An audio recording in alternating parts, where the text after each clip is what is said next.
ओम नमः शिवाय भक्तों।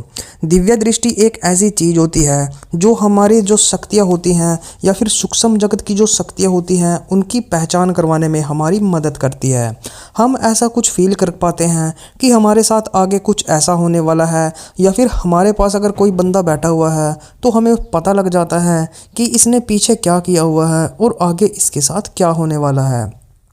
यह जो चीज़ें होती हैं यह सूक्ष्म जगत की चीज़ें बोली जाती हैं। सूक्ष्म जगत की चीज़ों को देखने के लिए हमारी दिव्य दृष्टि यानी तीसरी आँख का खुला होना काफ़ी ज़्यादा ज़रूरी होता है।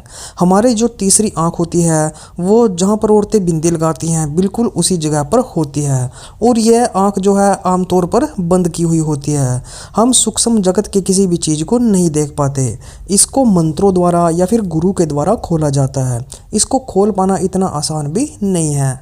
जैसे ही यह खुल जाती है तो हमें शक्तियों का आभास होना शुरू हो जाता है। हमें कई ऐसी चीज़ें पहले ही दिखने लग जाती हैं कि अब ऐसे होने वाला है। वो कहते हैं ना कि फ्यूचर के बारे में इंसान को पहले ही पता होना शुरू हो जाता है, लेकिन इसके लिए आज्ञा चक्कर और फिर दिव्य दृष्टि का खुला होना काफ़ी ज़्यादा ज़रूरी होता है।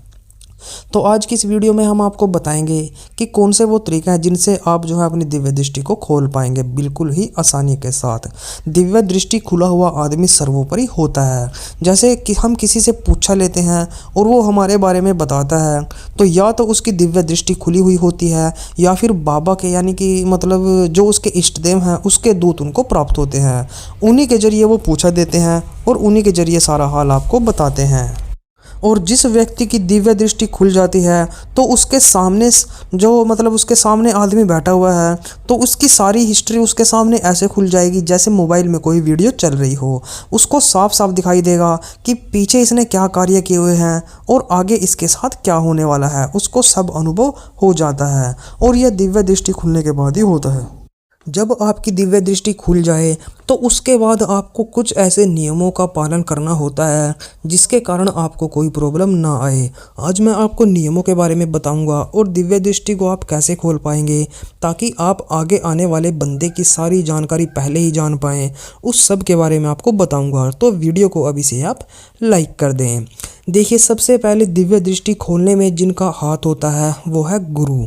अगर आपने कोई गुरु नहीं बना रखा है तो सबसे पहले आपको गुरु बना लेना चाहिए।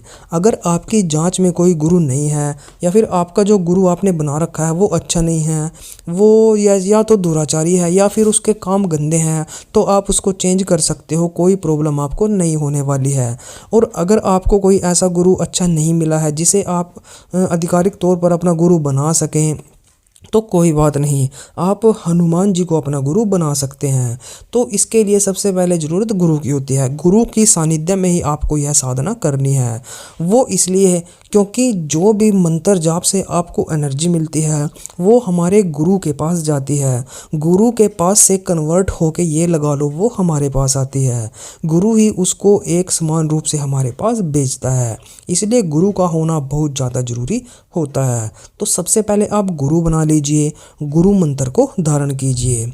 अब आपको क्या करना है, आपने जो भी इष्ट देव बना रखे हैं, जैसे कईयों के इष्ट देव भगवान भोलेनाथ होते हैं, कईयों के हनुमान जी होते हैं, कईयों की माँ देवी दुर्गा माता होती है। तो आपने जो भी अपने इष्ट देव बना रखे हैं आपने उनका मंत्र जाप करना होगा। मंत्र जाप करने की क्या प्रक्रिया रहेगी वो भी मैं आपको सारा कुछ बताऊंगा।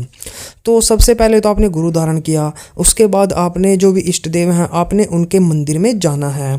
अगर आपके गांव शहर में जहाँ भी पास में आपके घर के कोई मंदिर है तो वहाँ का आप चुनाव करें। वहाँ पर मैं आपको उदाहरण लेके चलता हूँ। जैसे भगवान भोलेनाथ आपके इष्ट हैं तो आपने भगवान भोलेनाथ की भक्ति तन और मन धन से करनी होगी। तो इसका क्या प्रोसेस रहेगा, सबसे पहले आप सुबह नहा धो के बाबा भोलेनाथ के मंदिर में जाए, उनको एक लोटा जल का चढ़ाए और वहाँ पर जाके आपको संकल्प लेना है। संकल्प लेने के लिए आप थोड़े से चावल हाथ में लें, थोड़ा सा जल लें और 2 रुपए का सिक्का आप ले लें। तब आपको संकल्प लेना है। आपने बोलना है कि हे भगवान भोलेनाथ, मैं आपका मंत्र जाप करूँगा। मंत्र जाप की प्रक्रिया सबसे पहले जान ले। मंत्र जाप की प्रक्रिया ऐसी रहेगी कि जो भी आपके इष्ट देव हैं, जैसे आपके इष्ट देव भगवान भोलेनाथ हैं, तो उनका जो मंत्र रहेगा वो रहेगा ओम नमः शिवाय। और ये मंत्र जो है ये षडाक्षरी मंत्र है, तो इसका 6 लाख का जाप होता है। 6 लाख का जाप होने के बाद यह मंत्र सिद्ध हो जाता है। सिद्ध हो जाने के बाद ही जो है आपकी दिव्य दृष्टि से खुल पाएगी। और अगर आपके इष्ट देव हनुमान जी हैं, तो हनुमान जी का जो बीज मंत्र होता है आपको वो निकालना है और उससे का जाप करना होगा। दुर्गा माता का आपने दुर्गा माता वाला मंत्र का जाप करना होगा। तो जितने मंत्र में अक्षर होते हैं उतने मंत्र का आपको जाप करना होता है, तब जाके वो मंत्र सिद्ध होता है। तो ऐसे ही आपको मंत्र निकालना है और उसके अक्षर गिन के उसके बाद उसका उतने लाख का जाप करना है। जाप करने में यह सावधानी रहेगी कि आपको पूर्ण ब्रह्मचर्य का पालन करना होगा। उसके बाद घर में लहसुन प्याज बिल्कुल बंद करने होंगे और आपको रात को ये मतलब सोने के लिए नीचे धरती पे सोना है। हो सके तो खाना भी आप अपने हाथ से बनाएं, कम बोलें, ज़्यादा आपको बिल्कुल भी नहीं बोलना है। जितना जल्द से जल्द हो सके वो आपके अंदर क्षमता है कि आप कितनी जल्दी अपना मंत्र पूरा करते हो। तो आपको ऐसे ही मंत्र जाप शुरू कर देना है। भगवान भोलेनाथ के मंत्र जाप में आपको 6 लाख मंत्र जाप करना होता है। अब ये आपके ऊपर है कि आप उसे कितने दिन में पूरा करें।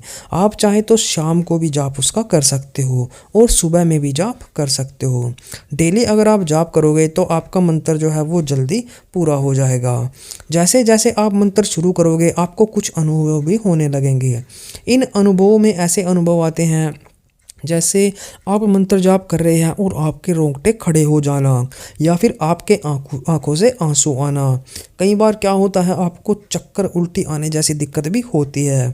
ये सब हमारे पाप कट रहे होते हैं। जो हमारे पाप हैं पिछले जन्मों के या इसी जन्म के, ये हमारे पाप ऐसे कटते हैं और उसके बाद ही हमें इन तरह की दिक्कतों का सामना करना पड़ता है। आप बिल्कुल भी डरे घबराए नहीं, बिल्कुल भी नहीं डरना है, क्योंकि मंत्र जाप करते समय कई हमें ऐसी चीज़ें भी देखने को मिलेंगी जो हमने कभी भी सोची नहीं होंगी। वो चीज़ें सर्वोपरि होती हैं, इंसान के साथ एक ही बार होती हैं। जैसे जैसे आपका जाप आगे बढ़ता जाएगा वैसे वैसे आपके आज्ञा चक्र जागृत होने शुरू हो जाएंगे। आपकी कुंडली शक्ति पहले जागृत होगी। कुंडली शक्ति जब जागृत होती है तो आदमी के अंदर काम वासना ऑटोमेटिक आती है। आपका ध्यान काम वासना की तरफ पूरा जाएगा, बहुत ज़्यादा भटकेगा, लेकिन आपको अपना मन कंट्रोल में रखना है और दबा के मंत्र जाप करना है। पूरी श्रद्धा और नियम के साथ आप मंत्रों का जाप करते रहें। इंसान के अंदर 7 आज्ञा चक्र होते हैं। सबसे पहले एक आज्ञा चक्र जागृत होगा। मंत्रों की पावर और ताकत जैसे बढ़ेगी उससे ऊपर एक और चक्र होता है, वो जागृत होगा। तो ऐसे ऐसे करके 7 चक्र जागृत होते हैं। जो छठा चक्र होता है उसके बाद जो होती है 7वीं, वो हमारी दिव्य दृष्टि होती है। तो जब छठा चक्र जागृत हो जाए तो हमारी दिव्य दृष्टि जागृत होने लगती है। छठे चक्र में हमारी वाणी आती है। जो हम बोलते हैं वो सच होने लग जाता है। वो हम बोलते ही वही चीज़ें हैं जो सत्य हो। तो वाणी हमारी सिद्ध हो जाती है, वो छठे चक्र में जाके होती है। और 7वें चक्र में हमारी दिव्य दृष्टि खुलती है। जैसे ही दिव्य दृष्टि खुलेगी आपके माथे पे आपको ऐसा महसूस होगा जैसे चींटियाँ चल रही हों, कमर में ऐसा होगा जैसे सांप चल रहे हों। ऐसे ऐसे आपको अनुभव कुछ कुछ होते हैं। आपको एलर्जी जैसा महसूस होगा, सर में दर्द रहने लगेगा, आपकी नींद ऑटोमेटिक कम हो जाएगी। तो आपको डरना घबराना बिल्कुल भी नहीं है। यह मंत्रों की ताकत होती है। मंत्रों में बहुत ज़्यादा ताकत होती है। मंत्रों की मदद से तो इंद्र का सिंहासन हिल गया था, तो यहाँ धरती लोक पर हम इंसान तो कुछ भी नहीं है। इसलिए मंत्रों की रिस्पेक्ट करें, उनकी आदर करें और पूरे आदर सत्कार से भगवान का आपको भजन करना है। यही आपकी दिव्य दृष्टि आसानी के साथ खोल सकते हैं। ऐसे करोगे तो आपकी दिव्य दृष्टि बहुत ही जल्दी खुल जाएगी। वीडियो अगर अच्छी लगे वीडियो को लाइक कर दें और हमारे चैनल को सब्सक्राइब कर दें। मिलते हैं हमारी एक और न्यू वीडियो के साथ, तब तक के लिए ओम नमः शिवाय, ओम नमः शिवाय।